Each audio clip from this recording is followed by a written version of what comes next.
Dios te bendice a ti, Dios me bendice a mí en este inicio de día, en este inicio de jornada. Con el corazón abierto, con ganas, con fuerza, iniciamos nuestro día. Estamos convencidos de que Él nos impulsa, de que Él nos lleva adelante y de que Él nos hace vivir a plenitud. Bendito sea Dios, alabado y glorificado sea Dios por su amor, por su bendición, por su misericordia, por su alegría, por su gozo y por todo lo que nos da hoy. Uno de los personajes bíblicos, uno de los personajes de la historia de la salvación que más nos gusta a nosotros es María, la madre de Jesús. Así la llama el Evangelio de Juan, la madre de Jesús. María es realmente un modelo de discípulo. Quien quiera aprender a vivir como discípulo, podría mirar a María y fijando sus ojos en María, te aseguro que crecería en su experiencia de seguimiento a Jesús el Señor. Yo lamento que muchos malentiendan nuestra experiencia mariana. Nosotros no adoramos a María. Para nosotros el culto de adoración es solo para Dios uno y trino.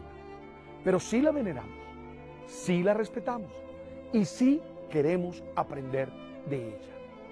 Ahora, si tú no quieres comprender eso, bueno, ya yo no puedo hacer nada. Pero te lo subrayo con la claridad con la que siempre trato de hablar. María es para nosotros modelo de discípulo.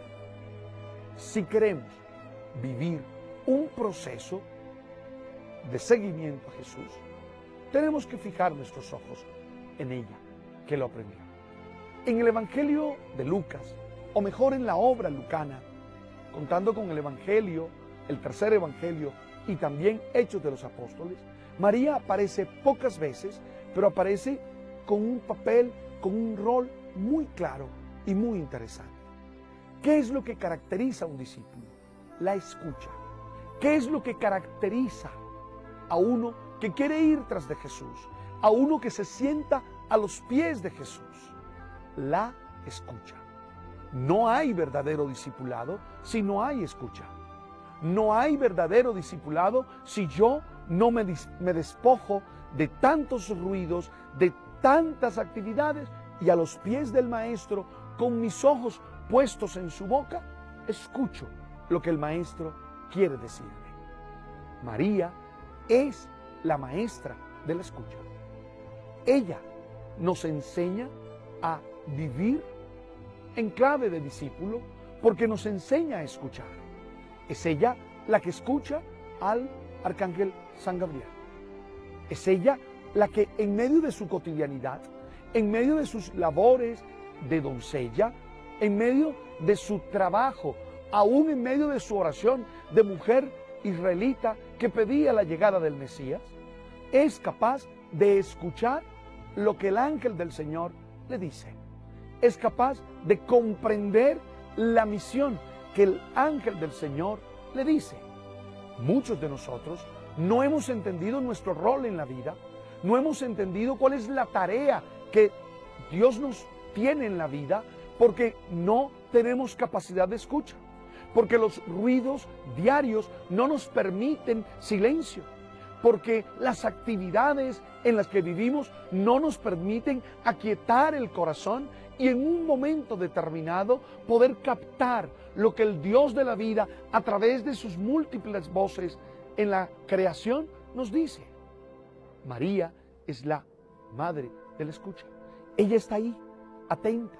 Ella sabe escuchar. Ella sabe tomarse en serio las palabras que salen de la boca del ángel. Porque eso es escuchar.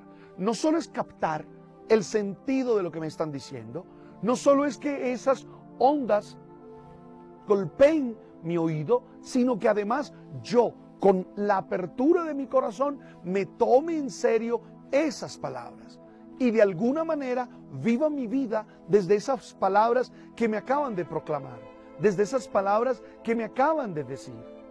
Es importante entender qué significa escuchar, mucho más que oír, mucho más que captar los ruidos. Insisto, si tú te das cuenta, María vive en la actitud interior de escucha. Es capaz de leer su propia historia reconociendo con humildad que es el Señor quien actúa. Si tú te acuerdas, en su visita a su prima Isabel, ella prorrumpe en una oración de alabanza y de alegría. Ella celebra la gracia de Dios con una oración de alabanza, con una oración de gozo. Ella cuenta cómo su corazón se desborda de júbilo por la acción poderosa de Dios.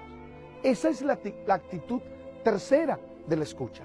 Si la primera actitud es captar lo que Dios dice, si la segunda actitud es tomarse en serio esa palabra y vivir su vida desde esa palabra, la tercera es ser capaz de contestar a esa acción de Dios, no solo con aceptación, sino con una oración de alabanza.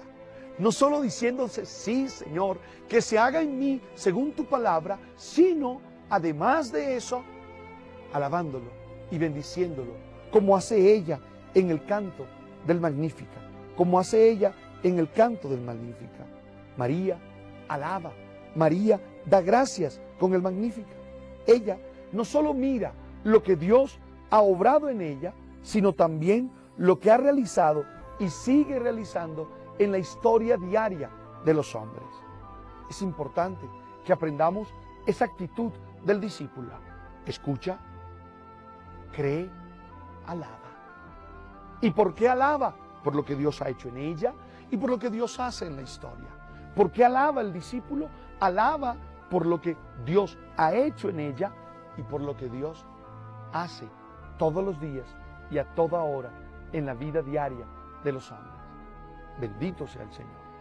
Alabado y glorificado sea el Señor, que no nos deja, que nos llena de su amor y que nos llena de su paz.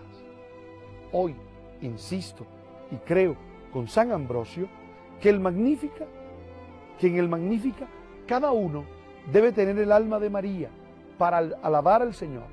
Cada uno debe tener el espíritu de María para alegrarse en Dios. Oiga, mis hermanos, ustedes y yo queremos ser discípulos, pues tenemos que aprender a vivir en la escucha. Yo sé que nos cuesta, yo sé que es más fácil hablar, yo sé que es más fácil estar diciendo todo lo que pensamos y todo lo que sentimos. De hecho, hay algunos que no saben realmente escuchar. Pues hoy hay que hacerlo. Hoy hay que vivir como discípulo que escucha.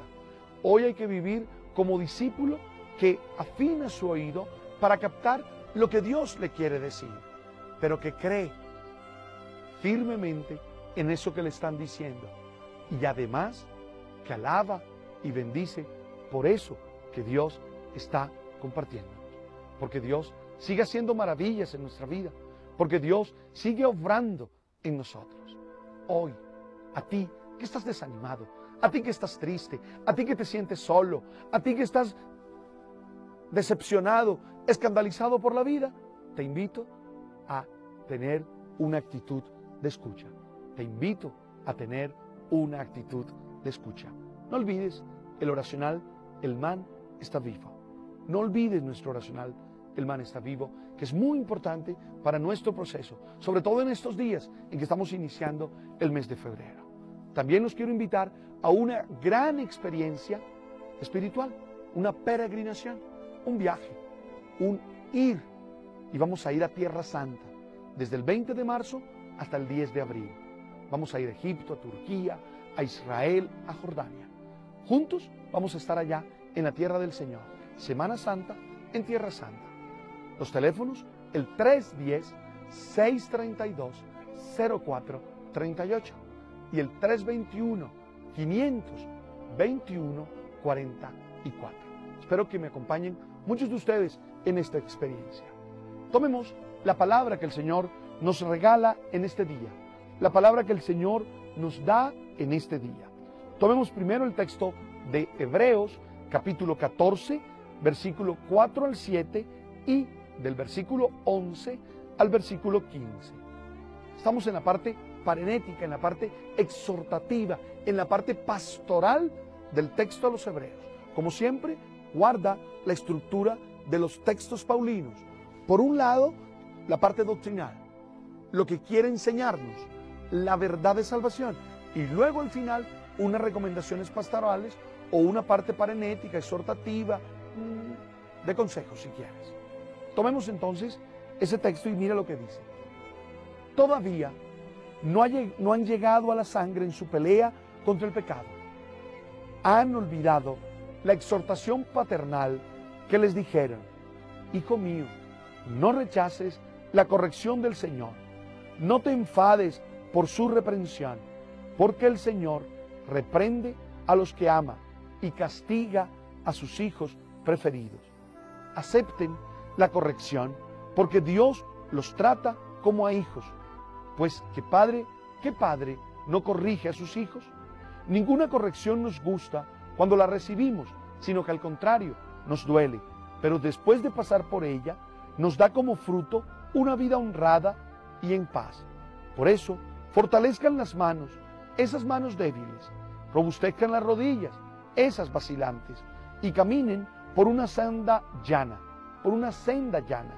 Así el pie cojo, en vez de retorcerse, se curará. Busquen la paz con todos y la santificación, sin la cual nadie verá al Señor. Procuren que nadie se quede sin la gracia de Dios y que ninguna raíz amarga rebrote y haga daño, contaminando a muchos. Palabra de Dios. El texto nos presenta una realidad muy importante en nuestra relación con Dios. Somos sus hijos. Él es el Padre, el único Padre.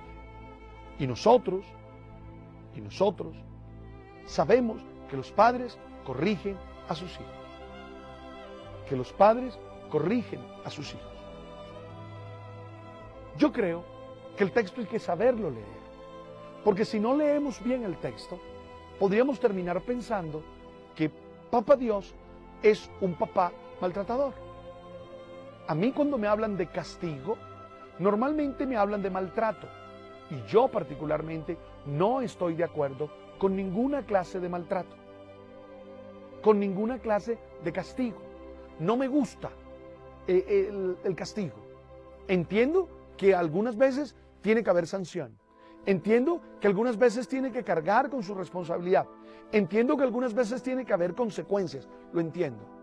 Pero no creo en los golpes, no creo en la vara y no creo en esas maneras de corregir. Y jamás aceptaré que Dios coge una vara y nos levanta vara a nosotros. Jamás aceptaré que Dios nos quita cosas de maldad para que nosotros aprendamos. No, no creo eso. Perdóname, pero me cuesta creer eso. Es decir, desde el Dios de la misericordia, yo no entiendo eso. El que me diga que sí, le pido que me explique el Padre misericordioso. El que me diga que sí, le pido que me explique la oveja descarriada, capítulo 15 del Evangelio de Juan. Que cada acción humana tiene consecuencias, obvio. Que cada acción humana tiene unas consecuencias y que vivir esas consecuencias nos hace crecer, obvio. Y si a eso le llamamos corrección, yo estoy de acuerdo. Un buen papá es el que corrige a su hijo, no el que lo maltrata, el que lo corrige. Y lo corrige haciéndole asumir las consecuencias de sus errores. En el texto del Padre Misericordioso, capítulo 15 del Evangelio de Juan, del versículo 11 al versículo 32, nosotros encontramos con que el papá no lo levanta a palo cuando el hijo llega. Pero que el hijo ha vivido las consecuencias de su acción. Sí, malgastó la plata y después se quedó pidiendo. Sí, pasó necesidad y por irse lejos del padre. Pero no fue que el padre lo levantó a palo. Hay que tener cuidado con eso, porque a veces tenemos un Dios que golpea a la gente y no me gusta, y no me suena al Dios de Jesucristo. Y no es lo que he aprendido del Dios de la misericordia. Insisto en las 3 parábolas de la misericordia, por ejemplo. Entonces, hay que aprender a vivir como hijos. Y que Dios va a dejar que nosotros asumamos las consecuencias de nuestros actos y que aprendiendo a vivir esas consecuencias, aprenderemos a crecer, de acuerdo, no tengo ninguna duda, pero cuidado, no me imagino a Dios con una vara levantándonos a palo a cada uno de nosotros. Perdóname, pero en ese Dios no creo. Respeto lo tuyo, pero no creo en ese Dios. Miremos Marcos capítulo 6, del versículo 1 al versículo 6. Marcos capítulo 6, versículo 1 al versículo 6. Fue Jesús a su pueblo en compañía de sus discípulos. Cuando llegó el sábado, empezó a enseñar en la sinagoga. La multitud que lo oía se preguntaba asombrosa, ¿de dónde saca todo esto? ¿Qué sabiduría es esa que le han enseñado? ¿Y esos milagros de sus manos? ¿No es este el carpintero, el hijo de María, hermano de Santiago y José, y Judas y Simón? ¿Y sus hermanas no viven con nosotros aquí? Y esto le resultaba escandaloso.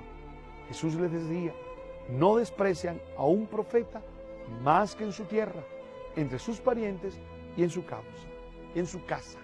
No pudo hacer allí milagros, solo curó a algunos enfermos imponiéndole las manos, y se extrañó de su falta de fe, y recorría los pueblos de alrededor enseñando. Palabra del Señor.